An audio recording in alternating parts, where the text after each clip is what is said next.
Bienvenue sur Question Directe, bienvenue sur ITV. Avant de commencer cette émission, nous voudrions rendre hommage à un monument de la presse sénégalaise. C'est Babacar Touré qui s'est en allé. Babacar Touré a faussé compagnie à ses jeunes confrères de la presse sénégalaise. Il a été de tous les combats pour la démocratie et pour la presse sénégalaise. C'est l'un des fondateurs du SYNPICS. Babacar Touré, repose en paix. Merci d'avoir été utile à ton pays. Nous sommes aujourd'hui dans votre émission Question Directe qui reçoit Mamadou Lamine Ba. Mamadou Lamine Ba est le directeur environnement des affaires à l'APIX. Il est le directeur exécutif de Meeting Africa, un think tank africain qui fait la promotion de la culture, des investissements privés et valoriser et codifier le savoir-faire africain. Monsieur Lamine Ba, merci d'avoir accepté notre invitation. Le coronavirus a frappé le monde des affaires est pratiquement à l'arrêt. Le Sénégal était sur une pente intéressante par rapport à l'environnement des affaires, selon les journaux et Jeune Afrique qui a fait un papier sur ça. Aujourd'hui, que peut-on dire de l'environnement des affaires au Sénégal? Merci beaucoup Alassane de m'avoir invité à cette émission. Je me joins à toi pour présenter mes condoléances à la presse sénégalaise suite à la perte de notre aîné, Babacar Touré, qui est un modèle pour toute la jeune génération. C'est vrai que le monde s'est réveillé en début 2020 avec un choc qui est ce choc de la Covid-19 qui a arrêté un peu les élans, de façon globale on peut dire les élans, parce que quand la maladie est survenue, qu'est-ce qu'on a vu comme première solution? C'est de stopper les choses, c'est-à-dire c'est d'arrêter le processus de circulation. Et après, quelques mois après, on a commencé à voir les impacts de façon globale dans le monde, où aujourd'hui, si on prend un pays comme le Sénégal, qui avait une perspective assez bonne, qui était sur un bon train et qui a fait 6 années continues de croissance et de création de richesses positives de plus de 6%, se retrouve aujourd'hui à une perte de croissance de niveau de 4%. Donc notre croissance cette année serait autour de 1%. On ne sera pas peut-être négatif. Ça, c'est l'un des premiers niveaux. On était un pays aussi qui présentait une perspective intéressante pour les investisseurs parce que régulièrement, on était parmi les meilleurs réformateurs et de plus en plus, on montait comme une place d'investissement structurée. Du fait de la perspective pétrolière que le pays dégageait, mais du fait aussi de la dynamique de sa classe moyenne, comme vous voyez dans des villes comme Dakar, le développement immobilier, le développement des services financiers, en dehors de Dakar aussi, tout ce qui était lié à l'agriculture. Et je pense que c'est quelque chose d'intéressant qui se faisait dans le pays et qui se traduisait aussi par parce que l'État du Sénégal aussi avait mené des programmes de résorption d'inégalités en milieu rural qui a réduit un peu les temps de parcours, amélioré la protection sociale et permis aussi à des populations d'accéder à ce qu'on a appelé par des transferts monétaires, d'accéder à des revenus minimums qui leur permettent de vivre. Donc nous pouvons dire aujourd'hui ce choc a ralenti les choses, mais la perspective, elle est encore là. On a espoir. L'État a pris les premières mesures en termes de mesures de résilience. Ça veut dire quoi? Quand il y a un choc, on prend un premier paquet pour permettre de résister au choc, de se relever et de commencer. Donc cette étape a été menée entre avril et fin juillet.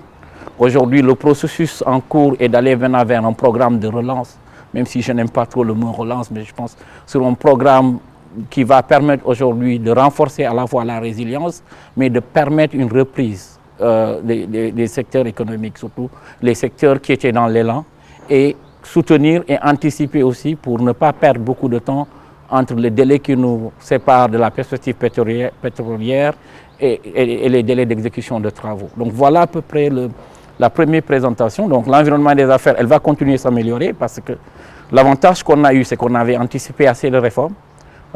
L'État du Sénégal a mené des réformes qui ont permis de dématérialiser un certain nombre de procédures. Donc ça a permis, du point de vue de paiement, réception de taxes, dépôt des états financiers, on a pu utiliser les moyens électroniques pour faire ça, en plus des mesures de report des séances que l'État avait prises. Au niveau de la justice aussi, on avait mis en place, au niveau du tribunal de commerce, l'usage des procédures électroniques qui a permis de continuer à exister. En termes de création d'entreprise, les notaires pouvaient continuer à déposer les dossiers en ligne et c'était la même chose sur le permis de construire. Donc la batterie de réformes, de dématérialisation que le gouvernement avait pris a permis d'assurer une continuité de service pendant la période, les premiers mois du choc du Covid-19. Aujourd'hui, il se trouve que les aéroports sont fermés, la mobilité est réduite. Est-ce que les investisseurs viennent ou bien ils continuent à vouloir investir au Sénégal via les moyens digitaux? Oui, aujourd'hui, nous avions participé et organisé des séries de webinaires pour rester en contact avec les investisseurs.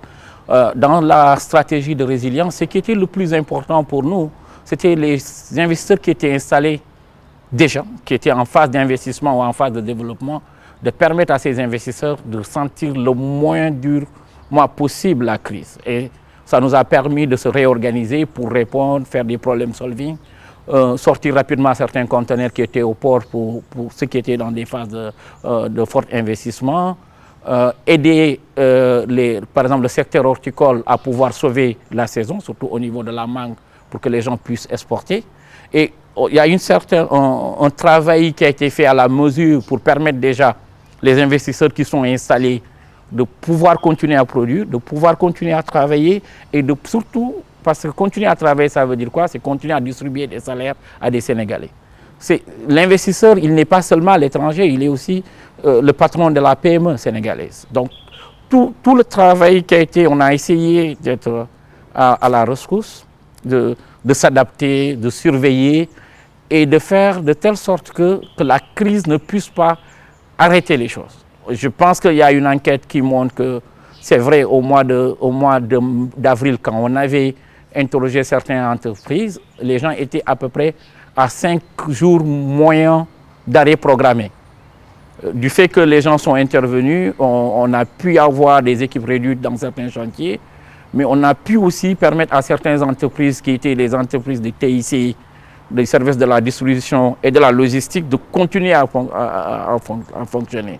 Maintenant, tout ça, nous allons peut-être au niveau du troisième trimestre de l'année 2020, réévaluer pour voir est-ce que la reprise, elle s'est fait sentir et quels ont été les réels impacts. Est-ce que la saison des pluies qui est en train de s'installer, et on remercie, elle est assez bonne comme début de saison de pluie. Quel sera l'impact que ça va avoir à l'agriculture? Est-ce que ça permettra de compenser les pertes occasionnées au niveau du second trimestre? Donc voilà à peu près ce que je peux Est-ce que vous avez mesuré l'impact du ralentissement de la productivité sur l'économie? Oui, ce qu'on a pu mesurer, c'était une enquête rapidement qu'on a fait avec les collègues de la Banque mondiale et de l'ADPME pour regarder aujourd'hui quels sont 97% des entreprises se disaient avoir senti l'impact, c'est-à-dire qu'elles ont été affectées par A ou B par l'effet du choc. Et quand on regarde sur ces 97%, la leçon qu'on a tirée aussi, c'est que les entreprises qui avaient commencé une adaptation au TIC dans leur processus semblent avoir vécu le moins dur la crise que les entreprises qui en avaient. Aussi, plus l'entreprise était petite ou informelle, plus la crise était aiguë. Donc voilà à peu près les premières analyses. Aujourd'hui, on ne peut faire que des premières analyses de manifestations, de ressenti de la crise. Les vrais impacts, on les aura au fur et à mesure qu'on mesurera les choses. Mais si vous regardez pour un secteur comme le secteur du tourisme, c'est réel. L'impact, elle est diffuse. On l'évalue entre 200 et 300 milliards de pertes. Parce que c'était des vols charters, des réservations qui du jour au lendemain se retrouvent annulées. Donc la quasi-totalité des installations touristiques avaient fermé. Aujourd'hui, il y a une tentative de reprendre. Parce que si on compare pendant la période, par exemple, Ebola, c'est vrai, il y avait une difficulté, mais l'État continuait à fonctionner, les administrations continuaient à organiser des ateliers, les séminaires se faisaient, donc ce n'était pas de même. Aujourd'hui, on est dans un arrêt quasi total pour le secteur du tourisme et de la restauration. Et c'est un secteur qui vaut à peu près entre 3 et 6% du PIB. Donc c'est quelque chose d'important. Justement, la pandémie a démontré à tous les pays du monde, surtout aux pays qui n'ont pas beaucoup de ressources comme le Sénégal, qu'il y a une très grande dépendance de notre pays vis-à-vis de l'extérieur. Est-ce que cette pandémie, l'une des leçons qu'il faut retenir de cette pandémie, c'est de renverser la tendance de produire de façon endogène, d'investir de façon endogène, pour que justement si une autre pandémie vient, que le Sénégal ne soit pas dans une situation de rupture dans certains produits.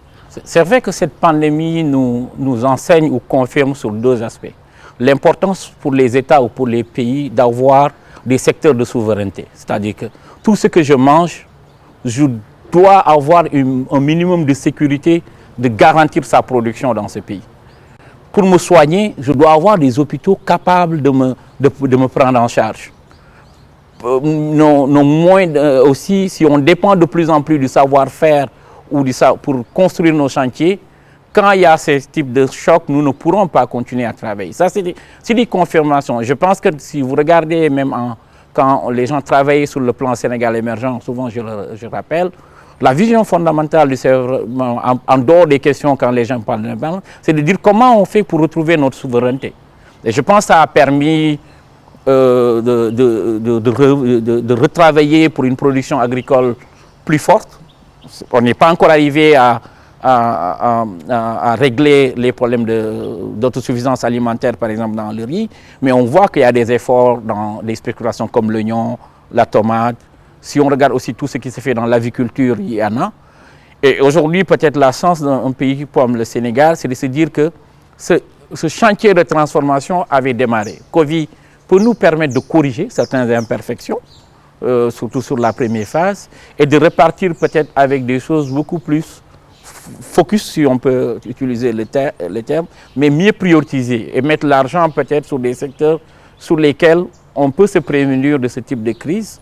Maintenant, les spécialistes ont l'habitude de dire que les prochaines crises ne ressemblent jamais aux anciennes crises.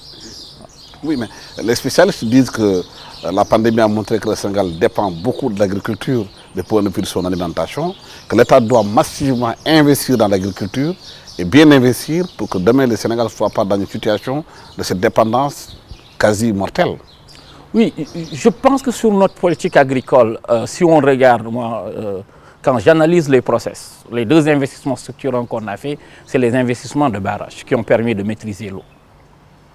C'est qu'on doit revenir sur les fondamentaux. Parce que fondamentalement, c'est qu'est-ce qui fait qu'au Sénégal, on a un problème de productivité dans l'agriculture. C'est vrai, les questions de semences, d'engrais, de matériel existent. C'est la question de la maîtrise de l'eau. Comment aujourd'hui on doit mettre des jeunes, la force productive qui se trouve à Dakar, si on veut que cette force productive se retrouve au niveau local, il faudrait que l'État travaille, qu'on arrive à mobiliser l'eau sur des surfaces de 5 hectares, 1 hectare. Aujourd'hui, on sait combien ça coûte. On sait que ça coûte autour de 7 millions. Pour des forages qui permettent de bien gérer les choses, ça peut coûter 11 millions. Il y a une nécessité aujourd'hui d'avoir un programme énergétique de maîtrise d'eau, comme ce qu'on avait fait tout récemment sur l'électricité, pour pouvoir booster la question. Parce que quand on regarde, parce qu'il y a cette dichotomie, quand on parle de ministère de l'hydraulique au Sénégal, automatiquement on ne pense qu'à la SONES et à la SDE. On oublie qu'il faut de l'eau pour produire. Donc il y a une nécessité de réfléchir dans notre organisation. C'est vrai qu'on a l'OFOR, mais tout ça, quand on regarde, ça ne regarde que la problématique de donner de l'eau pour boire. Mais l'eau pour produire, aujourd'hui, est essentielle. Et je pense qu'aujourd'hui, autant on doit investir dans le secteur de la santé pour résorber, autant nous devons travailler sur les 2, 3 ou 4 ans pour que si un jeune Sénégalais ou un investisseur veut aller dans les champs, qu'il ne se pose pas la question comment maîtriser l'eau. Parce que cette eau maîtrisée facilitera aussi d'avoir du foncier aménagé. Dès qu'on a le foncier aménagé, l'attractivité du secteur agricole se lève d'un niveau supérieur. On a des pays types comme Israël qui l'ont fait, on a des pays comme l'Égypte qui ont pu faire ça, le Maroc a fait ça. Et aujourd'hui, la leçon qu'on en tire, moi personnellement, c'est de se dire qu'il y a une nécessité de regarder le facteur eau. Comment, dans notre prioritisation, que le facteur eau devient un facteur essentiel de maîtrise et qui va être maintenant le facteur déclencheur. Ça ne veut pas dire qu'on oublie l'électricité, ça ne veut pas dire qu'on oublie les TIC, mais si on veut produire, parce qu'on regarde, souvent on dit quand la pluie est bonne au Sénégal, la croissance agricole elle est bonne. Juste pour 3 mois. Pour 3 mois. Maintenant, comment faire pour que la croissance agricole soit bonne pour 9 mois, pour 12 mois? Il nous faut maîtriser l'eau en tant que pays sahélien. Mais est-ce que n'est-ce pas paradoxal pour un pays comme le Sénégal, qui a l'une des nappes phréatiques les plus abondantes au monde, qui est entouré d'eau, le fleuve Sénégal, la Casamance, partout des cours d'eau, et que les gens n'arrivent pas à avoir l'eau pour cultiver, pour travailler, pour produire?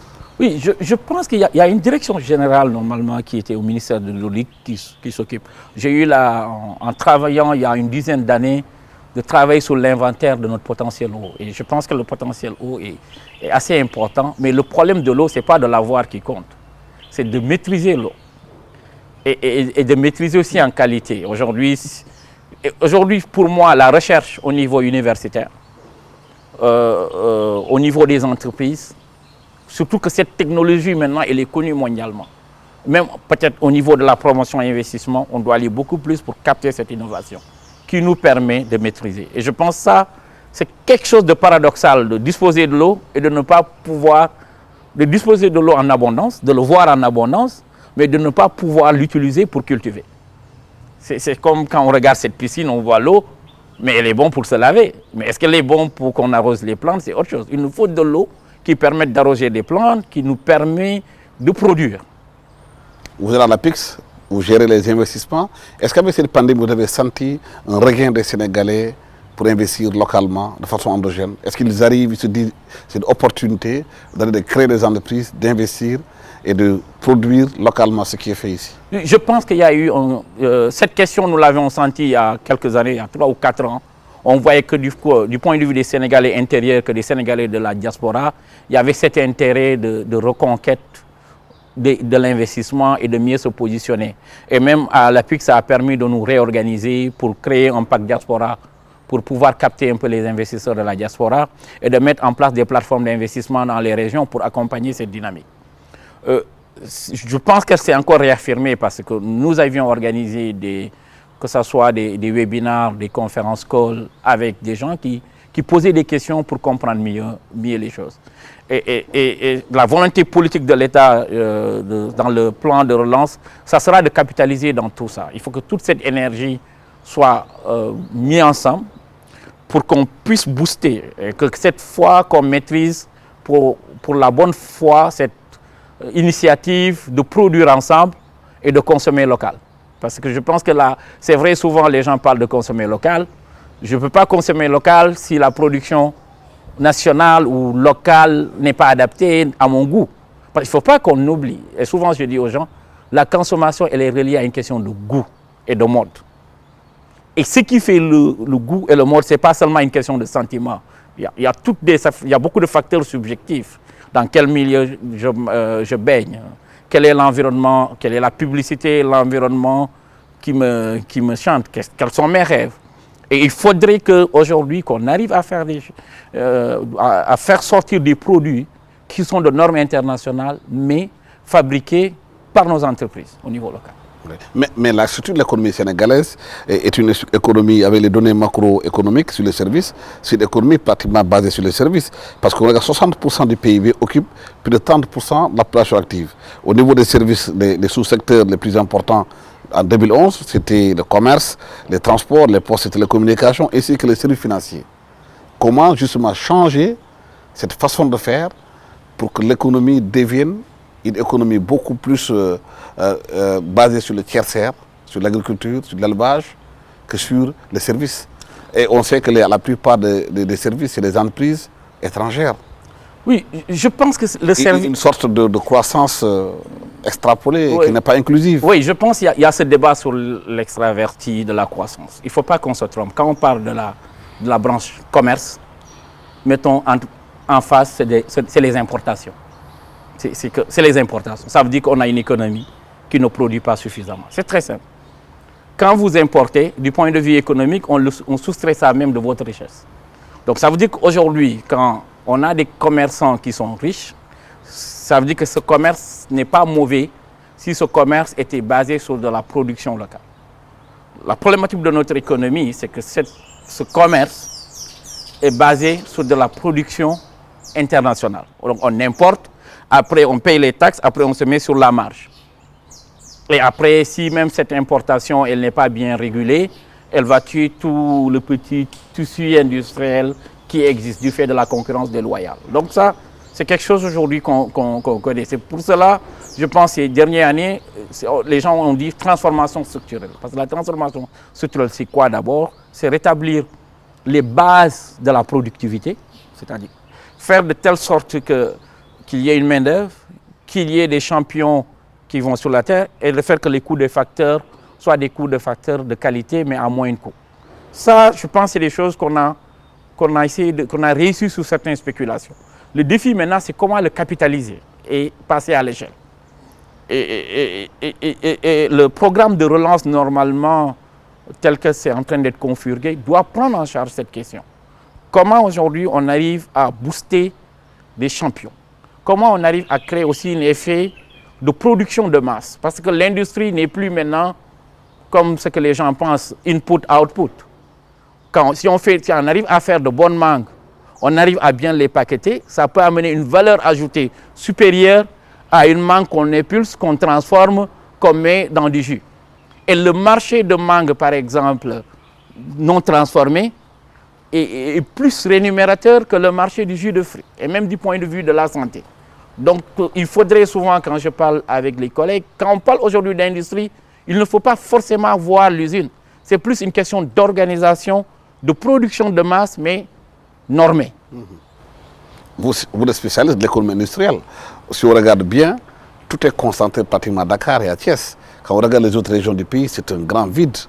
Alors que chaque région a des potentialités qui peuvent être exploitées. D'ailleurs, le dernier plan d'aménagement des territoires fait par l'ANAP montre très bien les potentialités qui sont dans chaque région. Et le constat, c'est que rien n'est fait dans les régions. Le constat, c'est qu'à Dakar, les charretiers vous disputent la route parce qu'ils n'ont rien à faire dans les régions.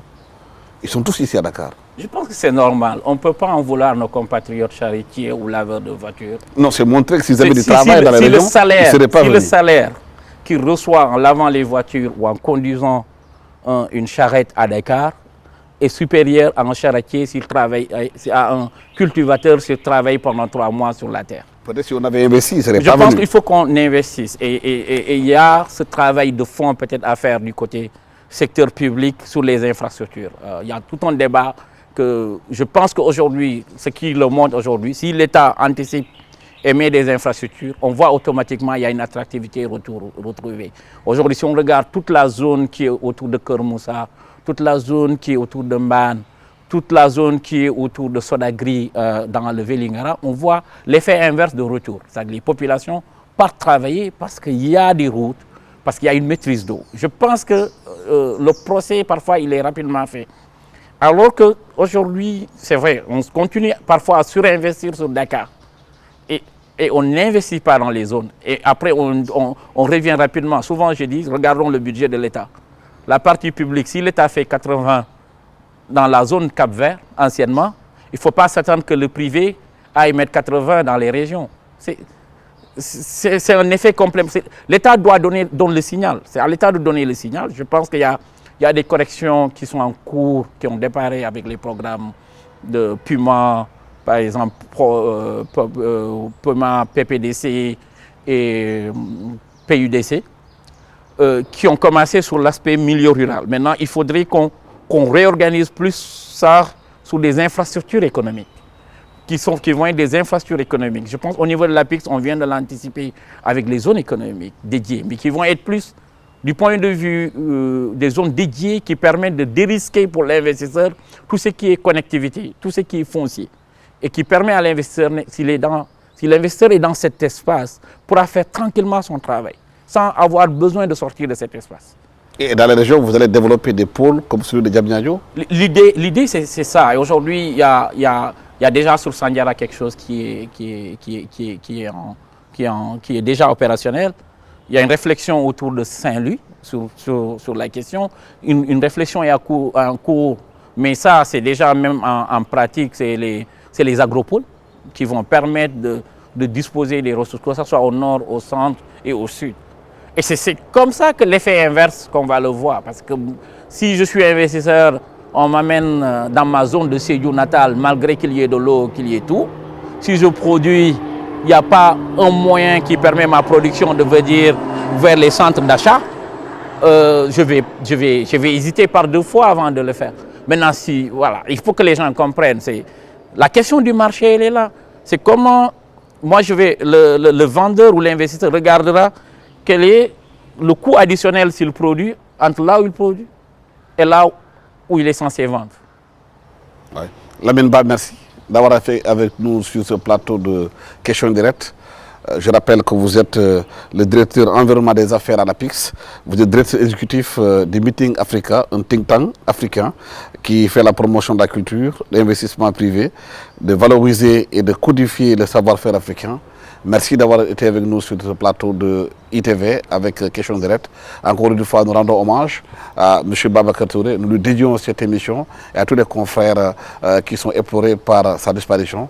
Merci à toute l'équipe technique qui m'a accompagné pour la réalisation de cette émission. Merci. Au revoir.